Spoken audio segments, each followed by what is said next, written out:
At the very start of the noughties, the horror genre was churning out some decent, if unspectacular, movies. We saw the re-emergence of the spoof with the first entry in the Scary Movie franchise. Yo. What's up?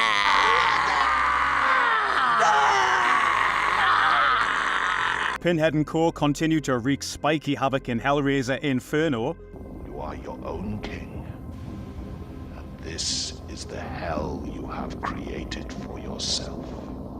While the werewolf genre would get revived with the fun and well-received Ginger Snaps. Let's get out of here. We also got a pretty poor Blair Witch sequel, and let's face it, the first movie in that series only got traction due to an ingenious marketing campaign, and the media spouting nonsense about people being sick in the cinema from shock. I can smell the fear on you.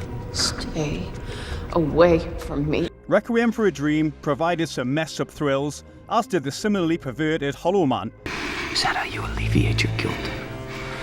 When I'm stuck in this shithole, you're at home. However, for every decent horror movie that was released, we also got howlers like The Hip Hop Witch with Eminem. My point is, what the genre needed at the time was a visionary director to jolt some life back into it, and the man who helmed the movie we're talking about today had some pretty good form for revolutionary filmmaking, Robert Zemeckis. Throughout his career, the Chicagoan filmmaker has often tried to push the boundaries of storytelling through state-of-the-art visual effects. His Back to the Future trilogy is testament to this.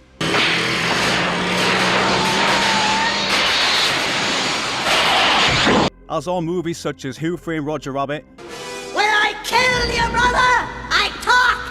Yes! Wait! Death Becomes a...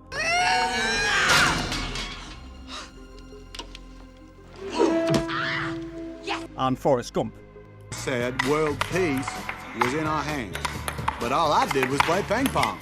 Some of his other efforts, such as Beowulf and The Polar Express, also featured VFX that attempted to push the boundaries of digital effects, but suffered from an unwanted journey to the uncanny valley. However, up until the year 2000, Zemeckis hadn't tackled the horror genre to any large degree, not counting the writing he did for Bordello of Blood, naturally. I'm gonna grind your balls into guacamole. However, when his good pal Steven Spielberg introduced a script for What Lies Beneath to him, Zemeckis saw the opportunity to properly dip his toes in the horror world. But could the legendary director bring some of his visionary filmmaking and visual wizardry to the project? Stay tuned to find out, Gorehounds, here on What the Fuck Happened to What Lies Beneath. I think she's starting to suspect something.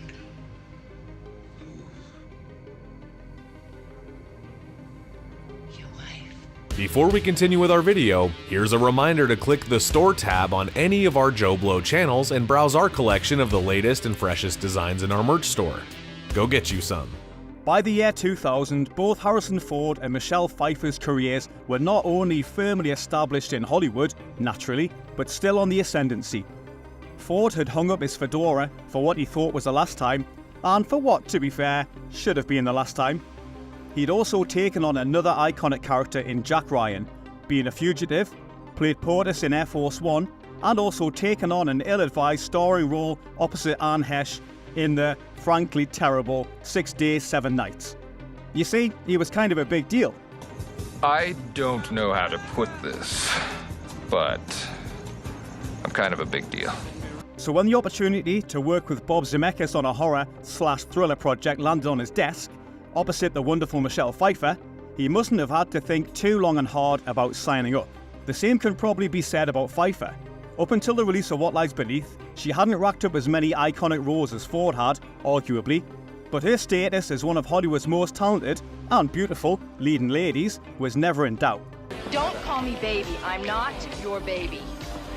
She excelled in movies like Married to the Mob, Keep your hands off me. Dangerous Liaisons, Do you mean you don't love me anymore? and the fabulous Baker Boys. For the last couple of years, I've been on call for the AAA escort service. And her legendary role in 1992's Batman Returns,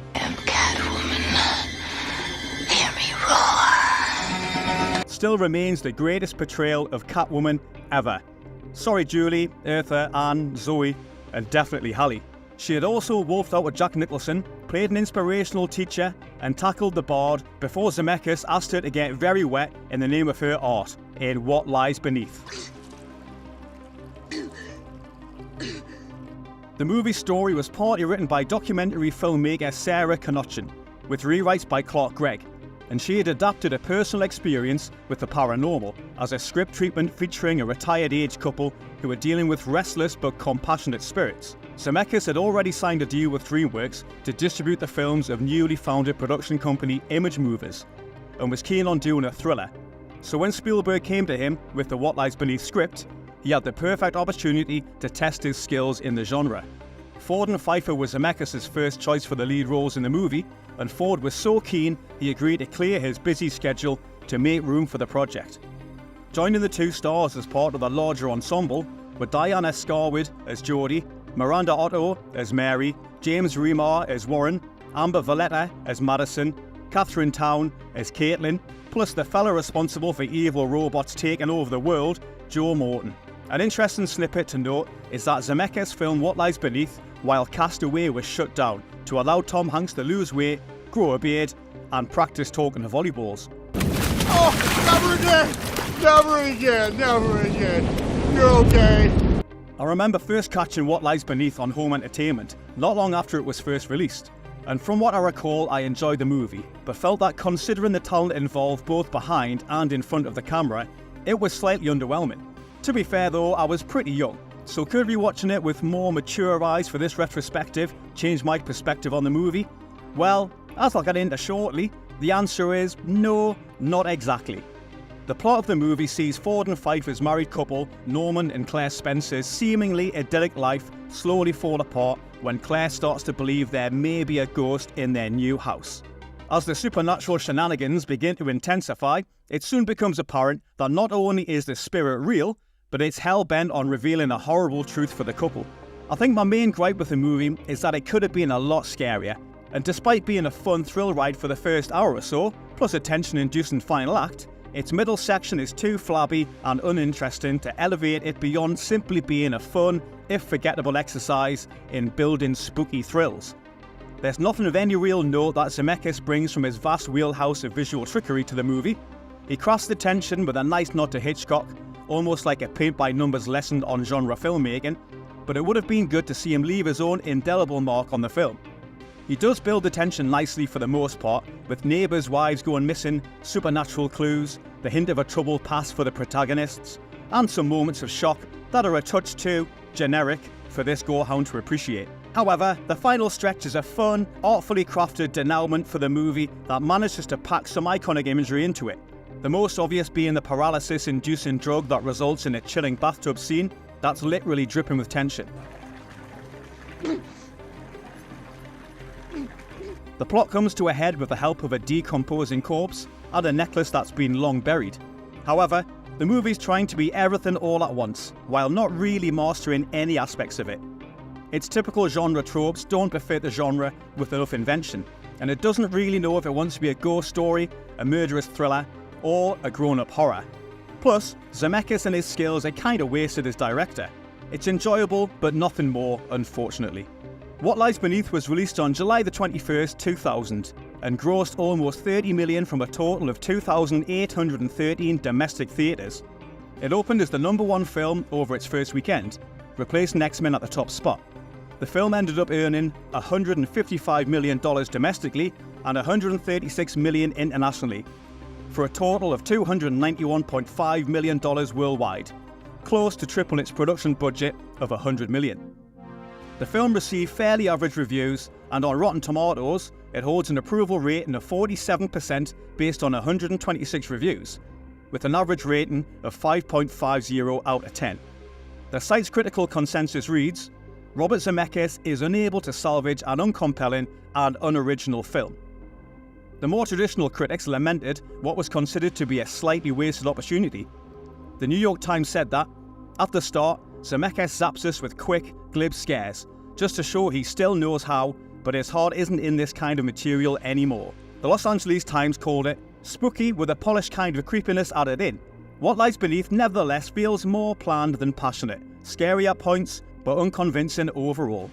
But come on Gorehounds, what do these critics know? The most important opinion we always love to hear is from you guys. So what's your take on the Bob Zemeckis horror/thriller? Do you agree that it misses the mark more than it hits some horror home runs? Or is it an effective genre film with some great performances that's bogged down by an uninteresting middle act? Robert Zemeckis has recently unveiled the trailer for his new movie Here that looks like it's a shift back to the more visionary and VFX-driven nature of his movies. This was our home. We lived here. So, could What Lies Beneath have done with more of his inventiveness, or is it just fine as it is? Thank you very much. Let me know in the comments, and I'll see you wonderful Gorehounds next time. Thanks for watching.